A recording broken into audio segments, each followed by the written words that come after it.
let's move on to the discussion between the UK government and the Scottish Parliament about Scottish elected officials and their international visits. It would appear that the UK government, for the first time ever, is going to send a representative to shadow Angus Robertson at Tartan Week. Yeah. The UK government's never attended Tartan Week. Yeah. Never. They're showing no interest in it. The UK government actually have been undermining Scotland for that long that our products and things like that are not actually well served by the embassy network. That's why the Scottish government had to set up a network of 76, I think it is, 79 trade enclaves, as they call them, because they're not allowed to call them embassies. We do have a network of something that resembles embassies, but they're not allowed to be called embassies. And that's because the UK embassies are not facilitating Scottish companies and Scottish products to promote them abroad. Yeah. But it would appear that John Lamont, a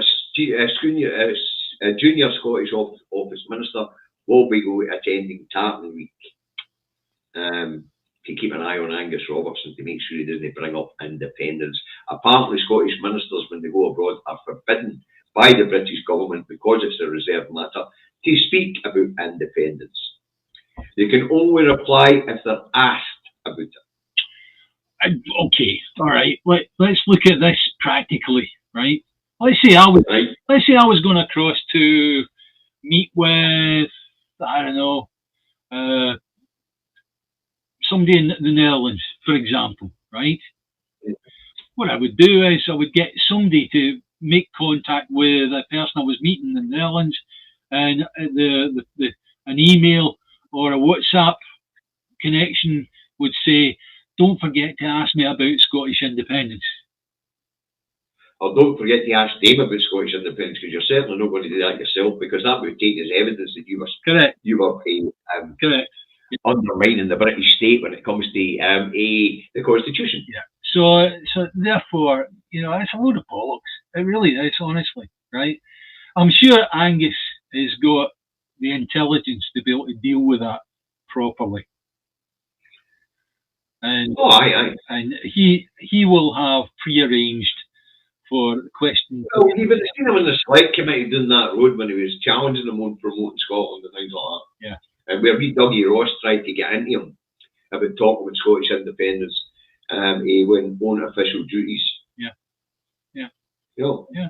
And Angus said to him, "Hold on a minute, the Prime Minister of Iceland brought it up, a woman. Yeah. It's a female Prime Minister voting Iceland, I didn't correct myself. He said to Dougie, she brought it up, what am I supposed to do? We'll talk about it." Yeah. And well, apparently the answer to that is no, he's not supposed to talk about it. It's not the place of the people of Scotland to talk about Scottish independence. It's not the place of Scottish ministers well abroad to talk about independence, apparently. Apparently, we're not supposed to talk about it. The Constitution's reserved. Well, get back to running schools and hospitals as their war cry. Yeah. Well, we're getting to a pretty sticky point where we're just going to have to go, right, or and do it anyway. I mean, this John Lamont, if he started talking to the president, what would actually be the consequence there, Dave? What do you see as being the consequence?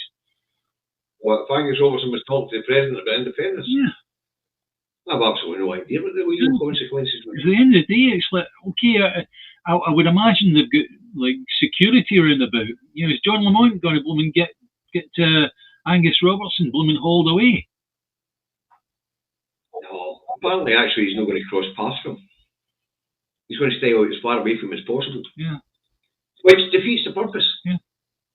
But this posturing on the international stage like that, you're not allowed to talk to Scotland about Scottish independence. How do you think that plays out in the world stage? Yeah. I mean, do these people not realise how stupid they're making themselves look? Yeah. So we the Scots are not allowed to talk about what we would like to do or we're in futures, apparently. We the Scots are not allowed to ask ourselves a bloody question. Yes. No, absolutely mental.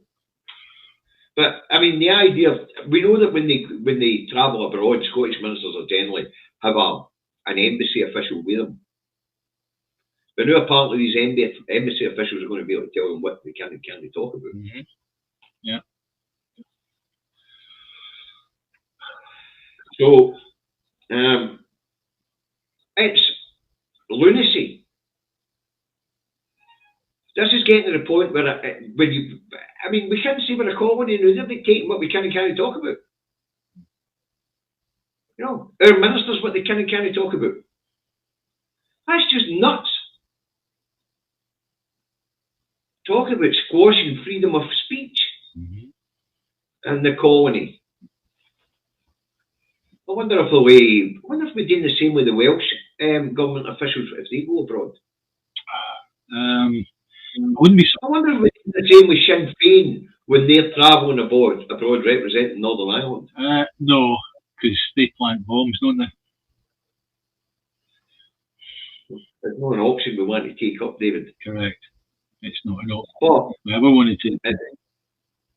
But at the same time, our ministers are not allowed to talk about our future with international colleagues. Yeah. I think what's required, as our Willie's Bucket just said, we should tell them they can.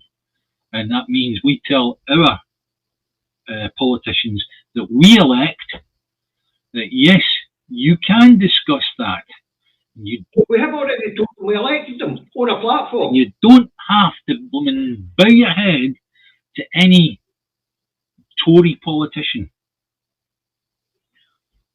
Oh, but when I was in that select committee and it was brought up, I had to say, the way bow your he'd give you spanner. That would be my, you know me, David, that wouldn't be my answer to him. I wouldn't bow your he'd give you spanner, I'll talk about whatever I want. You know, imagine sitting in a Holyrood Select Committee and being told, a Westminster Select Committee, you're a Holyrood minister, and you've got them telling you, oh no, you can't talk about that. Constitution is there. Oh fuck. Just go and bow your head, son. Anywhere your nonsense, I'll pull your pants up out of your head and bounce you in the street. It's like the wee sign you see on a lawn, don't walk on the grass. Well, if you've got to be diagonally is your place you've got to go to, you'll walk in the grass. You've got to be there. Mayor Christian in England, they said Fishy Rishi has no authority over me or any other English person. Well, it appears he seems to think he has over us, and we didn't bloody well elect him. The people in England elected him. But apparently he feels that the establishment in Westminster can tell us what we can and can't talk about. If we're a public official visiting another land. Yeah, but nobody elected him.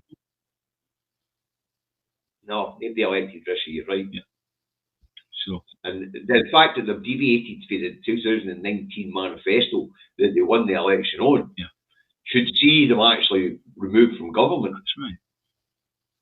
Because, as we've stated in this programme, if Whomser tries to deviate for the manifesto pledges, except for the independence one, because it's a sticky wicket, any of the rest of them, then he'll get his, a stern talking to by me. Yeah.